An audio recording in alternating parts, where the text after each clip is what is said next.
Вітаю, друзі! Черговий брифінг присвячений фейкам. Greetings, friends! Another briefing on fakes and propaganda of the aggressor state. In recent days, everything revolves around the cruiser Moscow. Before they officially admitted that the cruiser had sunk, for several days in the information space, they tried to convince that everything was fine, the situation was normal, everything was under control.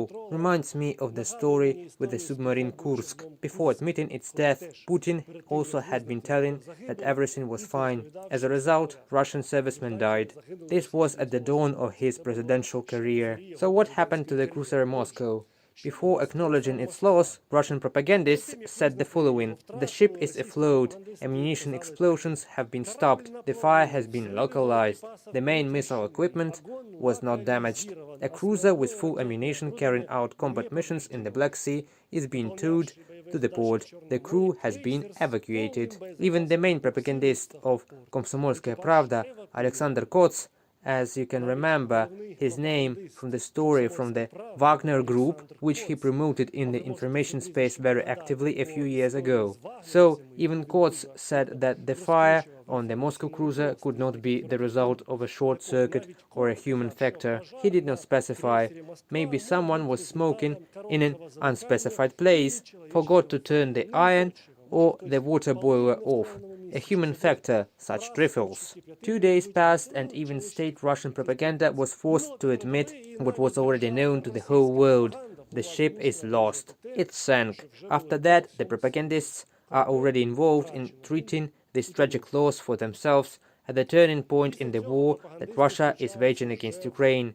The main result of the death of the cruiser Moscow, for all the tragedy that the party of peace sank alone with the ship and drowned our illusions that it is possible to fight the West, even on a limited territory and not with its most gifted satellites, with half power.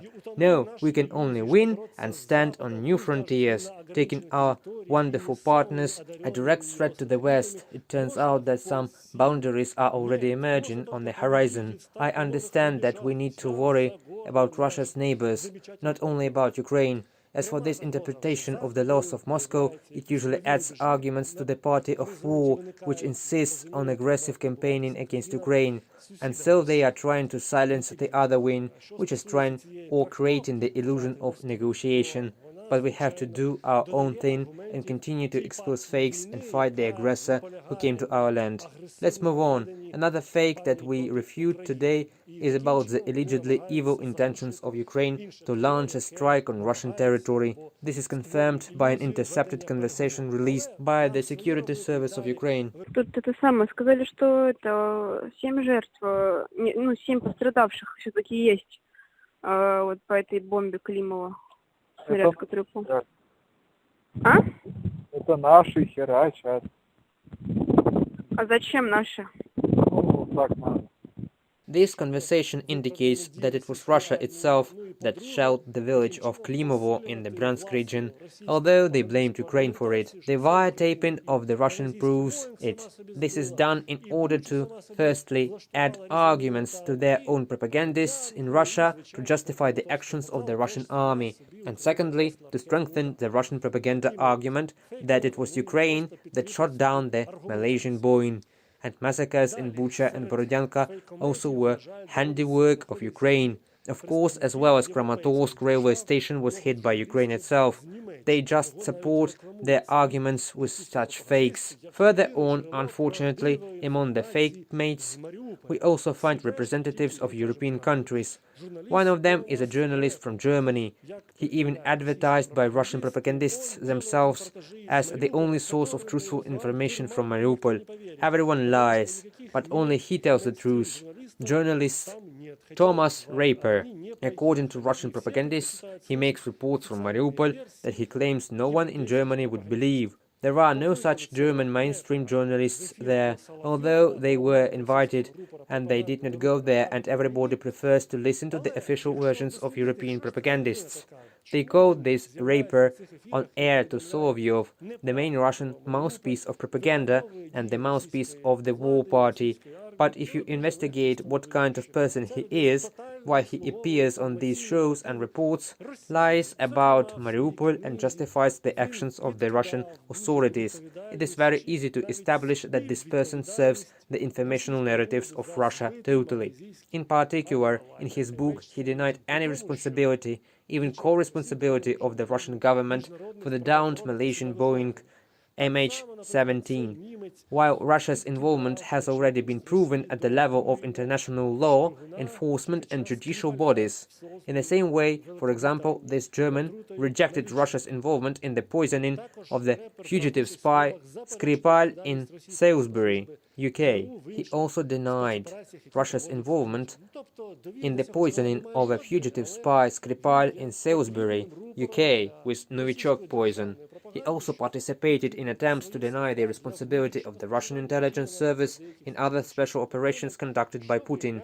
That is, there is not a single source of trust in this, but it is necessary mouthpiece for the races of state propaganda in order to reinforce their words for internal consumption. And it is possible even for consumers abroad that such a point of view turns out to be. Why this is all done, I already told you.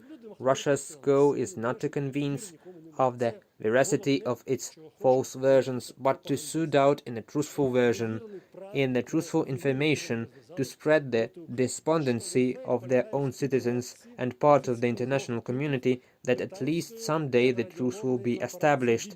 This is the main thing that the propagandists want to achieve, not to believe the truth about the war they waged against Ukraine. Another fake is the forgery of the official logos of the British Broadcasting Corporation BBC. In order to hold Ukraine responsible for the rocket fired at Kramatorsk, Russian propagandists made fake pictures, fake slides, overlaid the BBC logo and said that this was information from the British Broadcasting Corporation. That Ukraine seems to have struck, and this was established by the BBC. This is a lie that the BBC exposed, saying that the video created using these slides creates a false impression that the BBC confirmed that the rocket was fired at Kramatorsk and killed more than 50 Ukrainian citizens, was fired by the Ukrainian armed forces. The BBC has not released such a video, and our investigation is ongoing. And another fake that Ukrainian soldiers are pumped with special drugs. Remember, about a month ago, they said on their official state resources that they had found a laboratory in Mariupol with the production of military drugs. Now they continue this theme through their propaganda channels, saying that it is the Americans who are drugging the soldiers of the Ukrainian armed forces so that they will be more resilient and not sensitive to pain. At the same time, they made a parallel with the Third Reich, saying that there, too, a similar use of drugs was recognized as state policy. If anyone deserves to be compared to the Third Reich, it is the aggressor state itself. The Ukrainian armed forces do not manufacture or use any drugs to maintain morale and pain. Dear Ukrainians, trust only the official media, the Ukrainian TV marathon, Ukrainian TV channels, the Ukrainian armed forces and the Ukrainian political leadership.